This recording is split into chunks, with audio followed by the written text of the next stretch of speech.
good when you're recording. Okay, we're ready. 3, 2, 1, action. The Lockheed Martin F-22 Raptor is an American single-seat, twin-engine, all-weather stealth tactical fighter aircraft developed for the United States Air Force, USAF. As the result of the USAF's Advanced Tactical Fighter, ATF, program, the aircraft was designed as an air superiority fighter, but also has ground attack, electronic warfare, and signals intelligence capabilities. The prime contractor, Lockheed Martin, built most of the F-22's airframe and weapons systems and conducted final assembly, while Boeing provided the wings, aft fuselage, avionics integration, and training systems.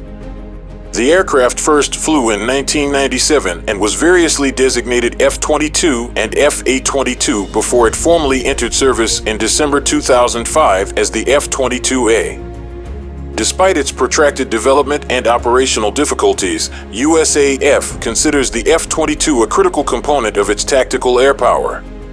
The fighter's combination of stealth, aerodynamic performance, and mission systems enable unprecedented air combat capabilities. The USAF had originally planned to buy a total of 750 ATFs. In 2009, the program was cut to 187 operational aircraft due to high costs, a lack of air-to-air missions due to the focus on counterinsurgency operations at the time of production, a ban on exports, and development of the more affordable and versatile F-35, with the last F-22 delivered in 2012.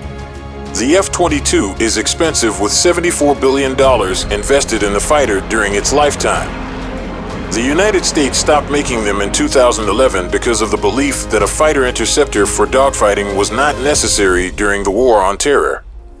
But operations in Afghanistan and Iraq are mainly over except for dealing with elements of ISIS, and that's more of a job for Special Operations Forces. But now more airplanes adept at dogfighting may be necessary for potential great power conflict with Russia and China, as well as rogue states like Iran and North Korea.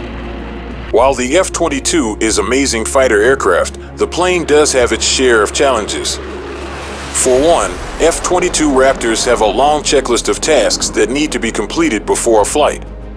There has been one crash last year that the Air Force doesn't like to discuss. Reliability has been a concern. For example, F-22 oxygen systems have had well-documented problems and the landing gear collapsed. It needs a lot of stealth coating maintenance. There is then the argument that the entire program has been overly ambitious and optimistic. Originally, the Air Force wanted 750 F-22s. Then it bought only 186 fighters. Now, estimates state that there are less than 100 regularly flying at any given time. While the stealth fighter has surely had its issues to contend with, advocates for the jet surely have a lot of data to support their case. At an agile speed of Mach 2, a ceiling of 50,000 feet, and a range of 1,841 miles without refueling, the F-22 has its charms. In addition to air superiority missions, the stealthy fighter can also take out ground targets. Technicians can also just plug in a computer to get the latest maintenance information. New weapons like beyond visual range missiles can be loaded up as they are updated. Data links allow it to talk to the F-35. It has improved situational awareness with its advanced synthetic aperture radar. Then, there is a clear record of excellence that can't be disputed. In wargame after wargame, the F-22 dominates the airspace it flies in, taking out in simulated combat anything it comes close to. It even flew under an Iranian fighter jet completely undetected. Building more F-22s may be difficult unless Congress throws more money at the program. That much is quite clear.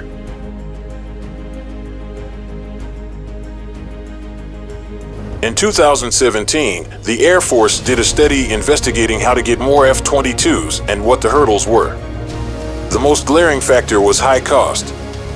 Starting production without a dedicated manufacturing line was going to cost $50 billion to build 194 more at a cost of over $200 million for each new airplane. $10 billion alone was required to start up the production line. while even money issues seem likely to kill an F-22 line restart. Reporting back also from 2017 points to the fact that there might even be harder problems to overcome. For many reasons you can see above, I don't see the Air Force starting up production of the Raptor. It's just too expensive and impractical. And don't forget the Air Force is yearning for a 6th-generation fighter that will need time and resources as well. So, the F-22 will likely be limited to the number of airplanes that currently exist.